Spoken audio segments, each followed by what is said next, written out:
Now. Can you hear me now? Sorry, Okay. we didn't get that, so that was not recorded. I thought there was something wrong with my sound. So the whole meeting? So far, yeah, we didn't, actually speak again? Okay. How about now? Can you hear me? It's not coming through on Zoom. We can hear you now. Okay. We can hear you on GCTV, but I still cannot hear you on Zoom. So, Okay, well, that's, speaking of working kinks out of I apologize. problems, right? No, it's not your fault. It's, so, where do you want me to start? Do we start all over? I'm going to use there's something that I wasn't able to test, or I can't seem to get the sound to work in the Zoom meeting, which is where actually, he's recording it. So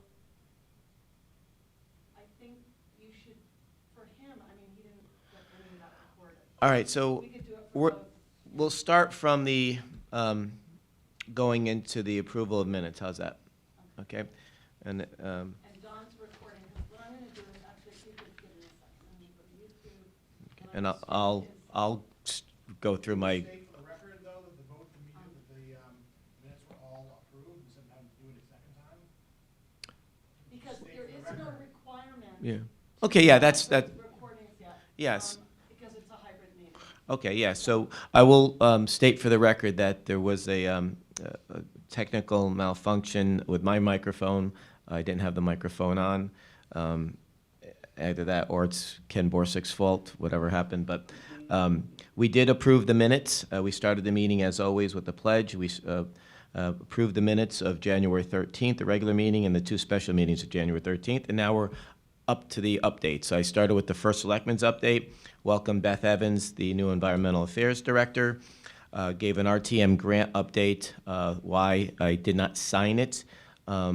After speaking with Town Council, we all agreed that that would short-circuit the process. Well, we may not, if there was a procedural mechanism for someone to appeal, I did not want to stand in the way of that. So, but also, as I mentioned, that we're very excited about this new system, and like any new technology, sometimes there's kinks to be worked out at the beginning. So more to come, but we're very, very excited to have that in place. Tomorrow, I will do the First Selectmen's budget presentation tomorrow night, so hopefully people will be around for that.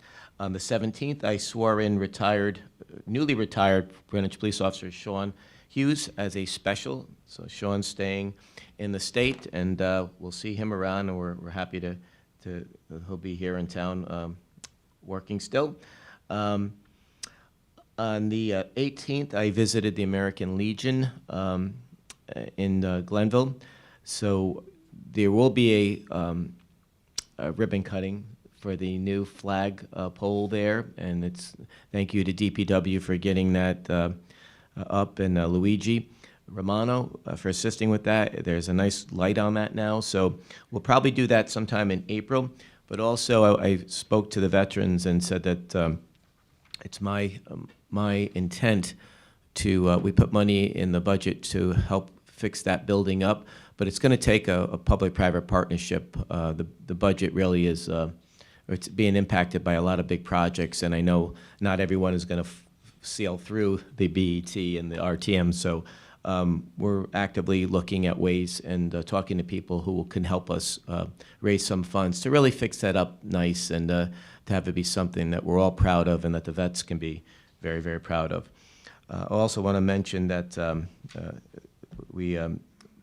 Donald Moore of our Parks and Rec department lost his sister, Marla Moore. So if you see Donald, please send your condolences. We've been visiting lots of schools, reading to lots of kids around the schools, and that's still going on for another, I think, week and a half. It's been fun. Some are coming here, some are visits, so I don't know if you guys have been getting any invitations, but you should. It's a lot of fun, and I did get a tour of the old Greenwich school the other day.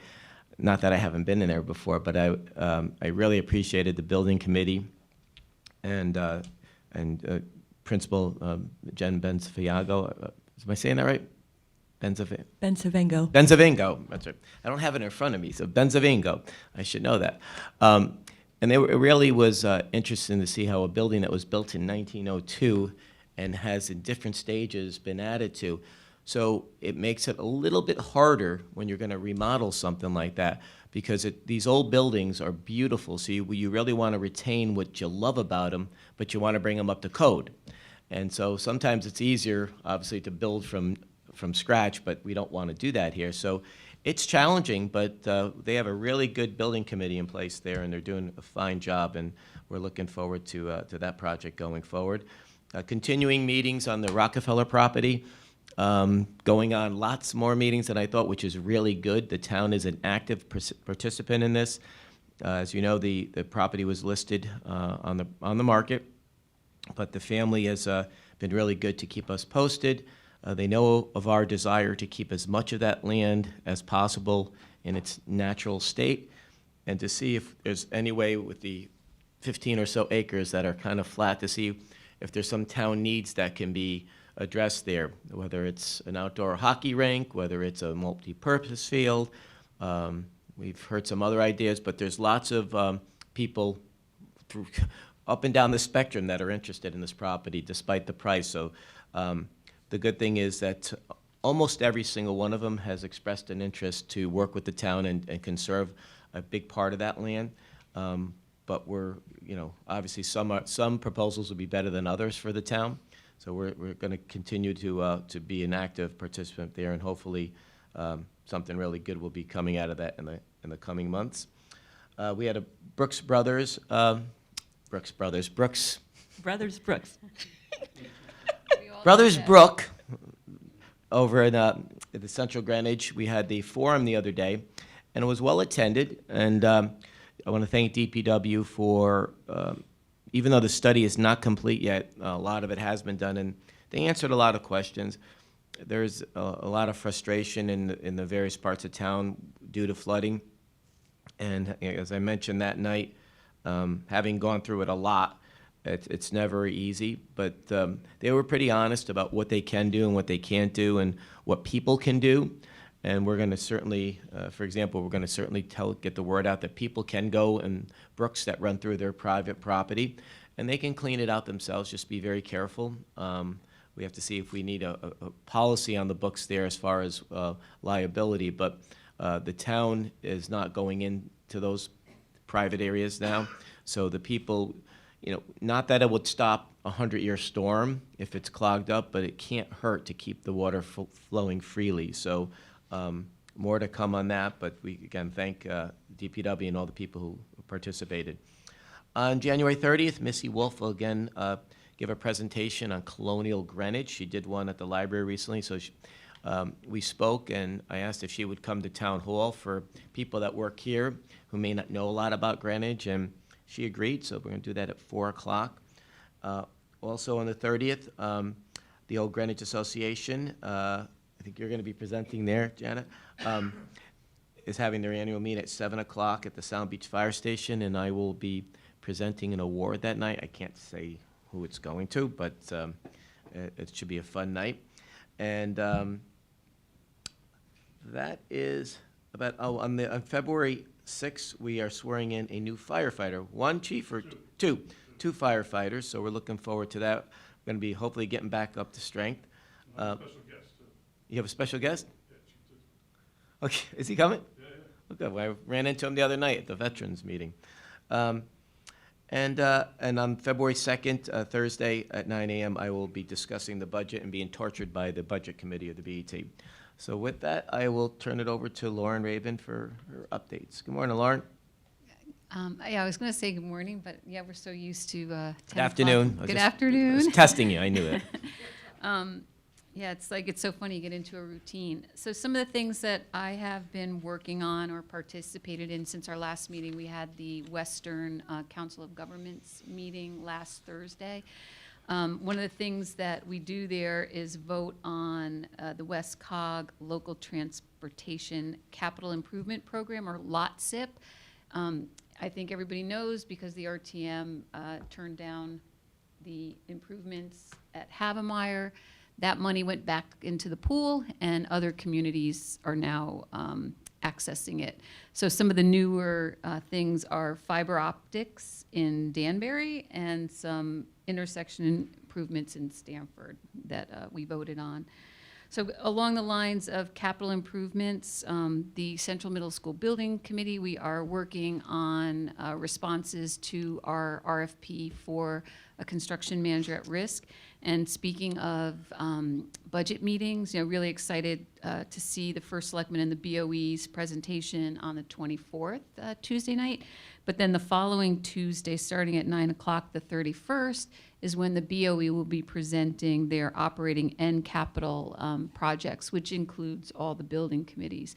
And we'll be explaining the differences in the estimated costs, specifically for the building committee that I'm on, Central Middle School, from last fiscal year to this fiscal year. And I think that's going to really help because a lot of misinformation is kind of floating around out there. So if anybody's interested and that's your thing, the 31st of January.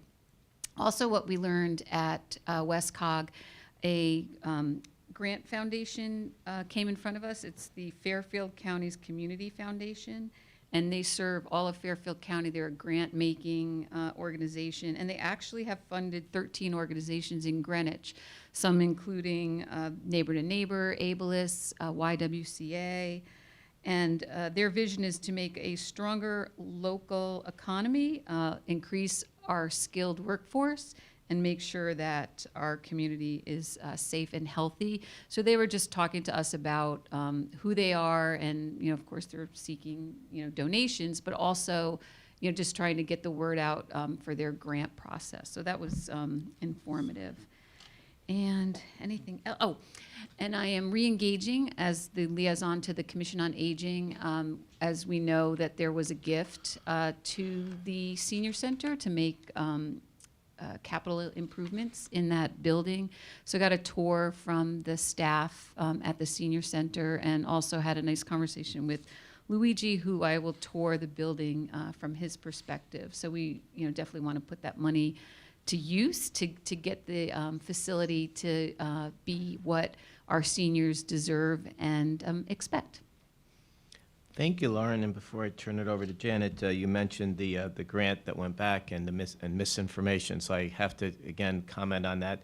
That when it was rejected because of misinformation that was put out by people in town, that we will now have to spend money on that town money that we had worked hard for to get in a grant. We're going to have to be putting that in the budget in the next 12 to 24 months. So again, there's always consequences for people's actions, and so I want to make sure that people know that when grants come before us and they've been thoroughly vetted, that you throw a lot of mud against there, and every once in a while they'll succeed, but it's going to come back and cost the town, and unfortunately that's the case with that happened there. So we'll still keep working, and we'll still keep fighting to improve the town and to make it safer despite some of that misinformation out there. So thank you, Lauren. Now, good afternoon, Janet. Good afternoon, and thank you. I don't have a lot to add, but I'd like to begin by wishing everyone a happy year of the rabbit, who is supposed to usher in peace and prosperity, just the thoughts we should be having ahead of tomorrow's budget presentation. And I have had the pleasure of meeting Beth Evans. She's fantastic. I was thrilled to meet her. She will be my co-chair of the Sustainability Committee, and I'm really looking forward to moving forward with her. Tomorrow, I would typically begin my day attending the Old Greenwich School Building Committee meeting at 7 a.m., but instead, I'll be driving with fellow Sustainability Committee members to Hartford to attend the Connecticut League of Conservation Voters Environmental Summit. I believe it's not too late to register, and the event will also be live streamed if you don't want to be in a car for 4 hours. Go to ctlcv.org for more information. At the last Sustainability Committee meeting, we met with our state delegates to discuss proposals coming in for the new legislative session, and we are encouraged by what we are hearing. And finally, the Greenwich League of Women Voters will be hosting a Zoom presentation titled Connecticut's Plan for Economic Growth on Tuesday, February 7th at 7 p.m. To register, go to lwvgreenwich.org. And that's all from me.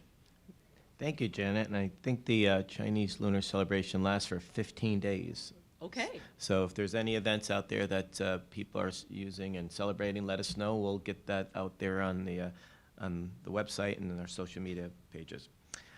Now, going on to old business, we have one item, and that's the Greenwich Fire Department's plan review for a fee schedule.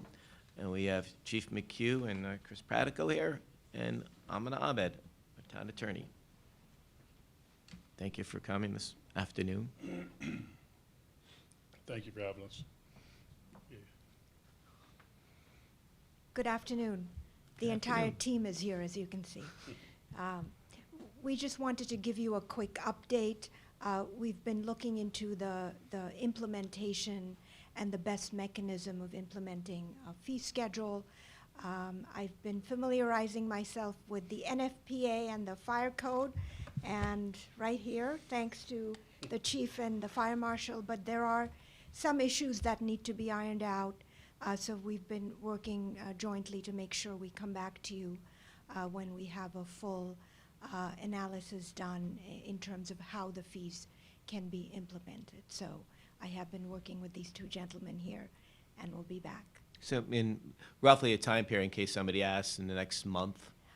Yes, I Hopefully. think in the next Yeah. month, we should Yeah. be able to come back Perfect. to you with additional guidance. We appreciate the extra work that's going into this. This is, we think, a very fair thing, and it certainly will help the town and help the fire department. We're just trying to dot our i's, cross our t's and everything. That's all we're doing. It's better to be safe than Yep, sorry, I so, agree. well, thank you so much, appreciate it. Thank you. Thank you. Thank you. Have a great day. You too, enjoy. Okay, thank you for that. Going on to new business, I don't see anything there. Now we go to the public comment section. If there anybody in the public would like to speak, I see one hand up. Please come up and identify yourself, sir, and the subject you wish to talk about. Good afternoon. David Wold. First name or last name?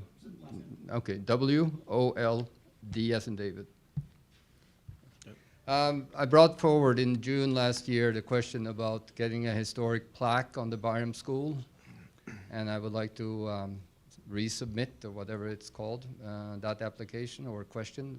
Town is registered as the owner, so they have to then apply it. It's pure formality since it's registered as a historical building. But the building owner has to apply. So if we could do that and put some pride to the building and the people living there. Thank you, David. Have you reached out to the Historical Society as well as the Historical District Commission? District? Historical District Commission Yeah. was the one that told me how to apply. Steve Bishop? No, Ann Hughes. Young, yeah. In your- And she said, okay, talk to so-and-so Jenny Schofield, I think, up in Hartford, who is with the Historical Preservation, whatever. I can give you So all you the spoke with details. Ann Young? Yeah. Yeah, I spoke to her last year. Okay. I mean, when we first brought this up. I will call her today Yeah.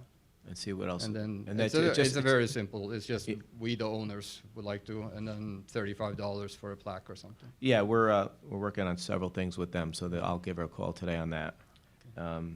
And there's just a plaque on the building, that's Yeah, it. you see them on Yeah. Greenwich Avenue, and how my building had it, and I mean, most of the buildings of 100 years old have it. So, Yeah, and that Byram School, I know a lot of those buildings that were built, like Coscob School and them, they're all around 1923. This one, Old Greenwich, is 1902, so we're at the 100-year mark for a lot of these Yeah. now.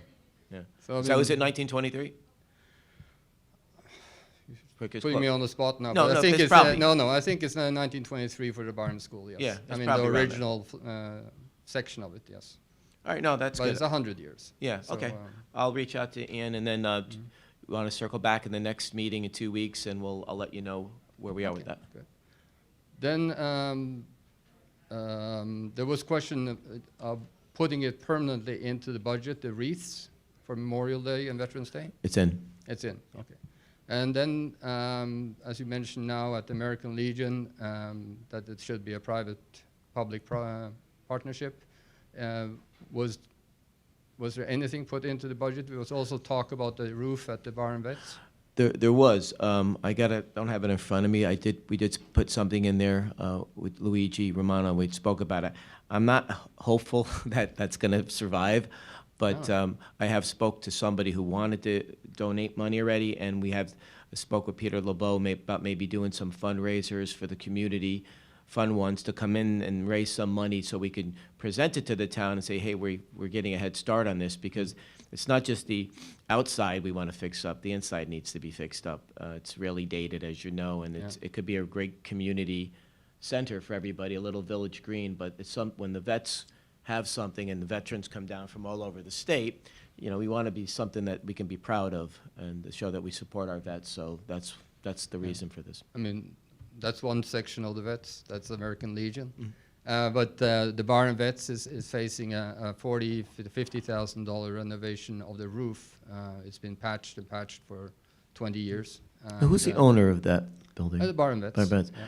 Have they applied for any grants at all? We have, again, I have spoken to Preservation Connecticut, who gives out grants, and we exchanged pictures, and they said that the building facade and everything like that is fine. You could go ahead and ask for grants there.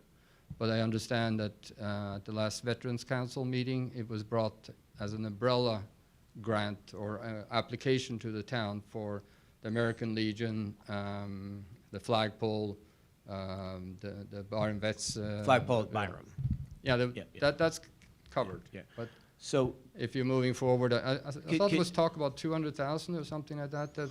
I met with one of your colleagues right before the pandemic about it, and I walked around there. Even though it's a private building, it's not a town building, he'd asked about some ideas, and so I just had a brief conversation with him then. But if when you're looking at applying for grants, you should also reach out to Tyler Fairburn, our Community Development Director here. Okay.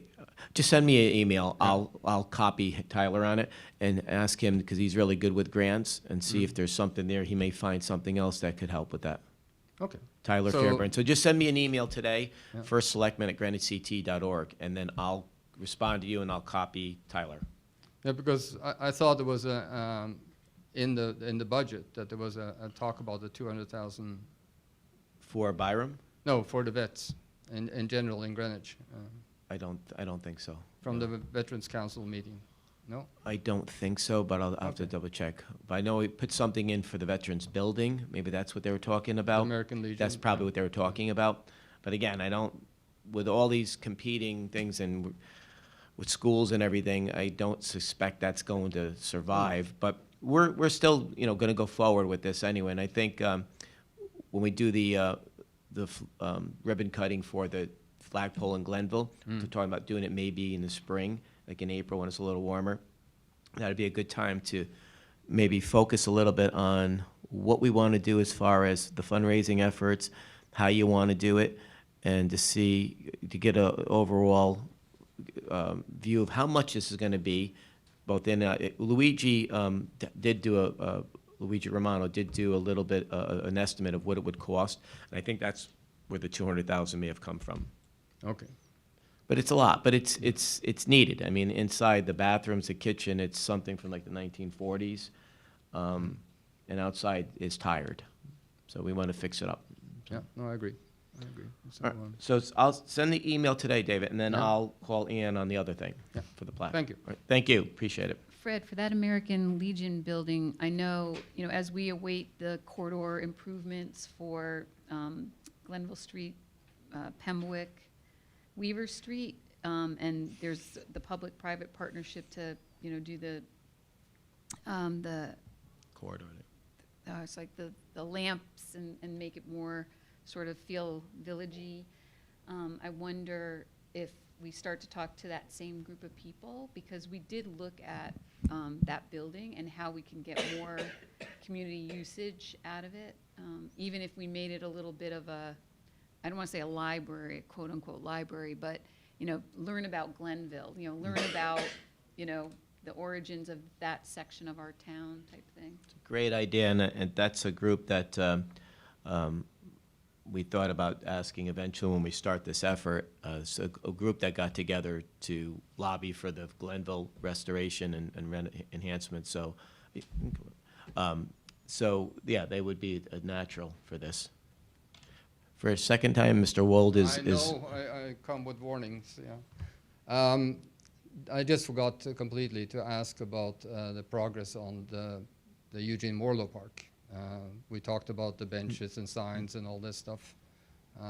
There has been no movement since we discussed I this. haven't heard a thing, so I'll reach out. So I don't know if that's a park and rec budget or is it a Well, town it was- hall budget? It was or- Parks and Rec. yeah. So I'll email Joe today and copy you on it. I mean, let's do something before the spring. Well, yeah, I know there's not unlimited funds. No, You know, no. there's lots of competing things and lots of things I'd like to see done, and unfortunately, Yeah. I've had to push things that I wanted to get done that people supported because things come up in like a school, and the school's very, very important. We have a bunch of schools, so we're trying to keep everything. That's why we're working on public-private partnerships, so wherever you can relieve the stress on the budget and get these other things done. And that's why we're looking for P3s for something like the Glenville, the building for the veterans. Mm-hmm. But I will, you're giving me a lot of work today, David. I'll send another No, email to Joe. you could take it. I'll email Joe today and copy you. Because I just noticed that walking in Binney Park, there was 5 new benches and plattings is put down now. And it was dedicated in 1978 and there hasn't been one bench. Okay. So, All right, I will copy you on it today. thanks. Okay, thank you. I don't see anybody else. Is there anybody else online that is raising their hand? Angie? Okay. All right, any appointments or nominations? Not at this time. Okay. It looks like we lost our Greenwich Time reporter already. Was it something we said? He's covering the entire town, he's got a lot. He said we lost our grand time, that is our only reporter. Yeah. Well, we're happy he was here today. All right, well, thank you very much. Is there a motion to adjourn? Lauren Raven, so moved. Janet Stone McWigan, I second. All those in favor, Fred Camillo's a yes. Lauren Raven, yes. Janet Stone McWigan, yes. Thank you, Jenny. Thank you, Ken. Thank you, everybody. See you a little bit later.